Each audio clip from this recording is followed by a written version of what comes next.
సూర్యనారాయణ గారితో కవిత్వం మొదలవుతుంది.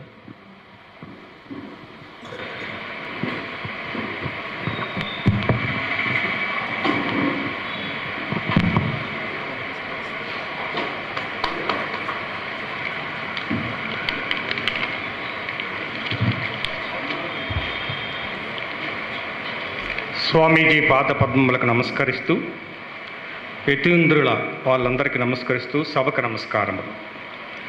ఈరోజు నా కవితా శీర్షిక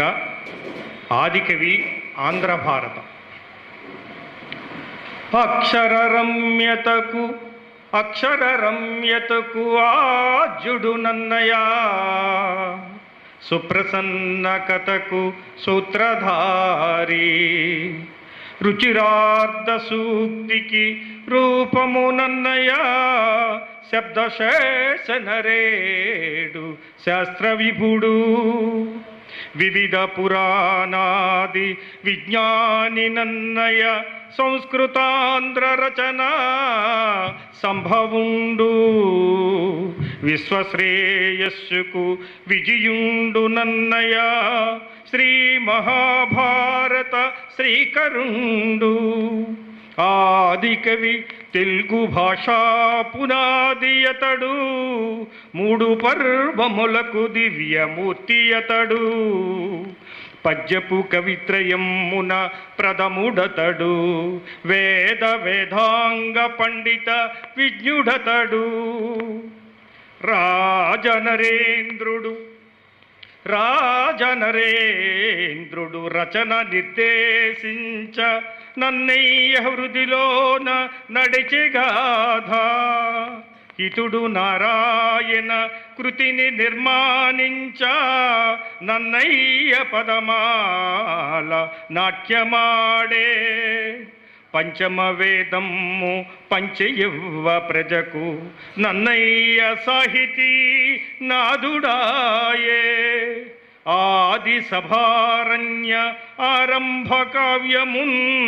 నన్నయ్య అందించి నాంది పలికే, పుణ్యగోదావరి దరిని పుట్టియుండి, పుణ్యగోదావరి నదిని పుట్టియుండి,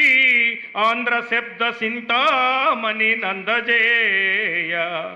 రక్షసేయగ తెనుగుకు భిక్ష పెట్ట,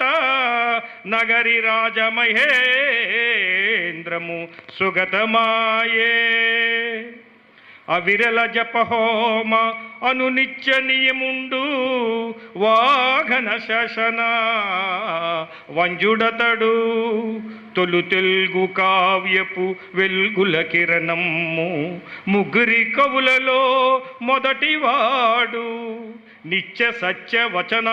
నిర్మాణ ప్రతిభుండు, పరమధర్మ విధుడు ప్రజ్ఞధరుడు, ఆంధ్ర భాషా జన ఆరాధ్య నిలయుండు, భారతాంధ్ర కథకు భాజ్యుడతడు, నాటి నుండి తెలుగున నేటి వరకు కవులు సాహితీవేత్తలు కదలుచున్నా, గ్రంథరాజ ప్రక్రియలెన్నో గాంచియున్నా, మహిని నన్నయ్య మాత్రమే మార్గదర్శి, ఆది సభాపర్వమయ్యరణ్యము కొంత,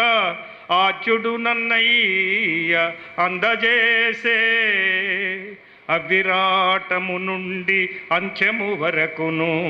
తిక్కనామాచ్యుడు తెనుగు చేసే, శాశ్వమరణ్యము స్వీకరించగనాడు, ఎర్రనా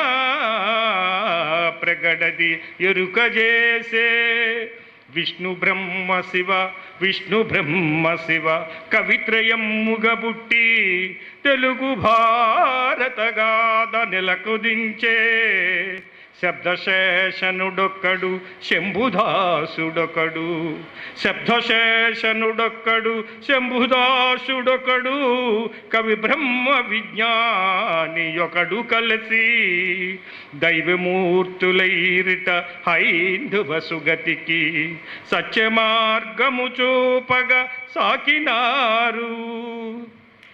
ఆది సభాపర్వము అటయున్ విరాటము పిమ్మటన్ ఉద్యోగ భీష్మద్రోణ కర్ణ శల్య సుసౌప్తికా స్త్రీ నివేదము శాంతి మరియునను శాసనికము అశ్వమేధముదరి ఆశ్రమవాసము మదిని దోచెడి కథ మౌషలము మహాప్రస్థానకామృత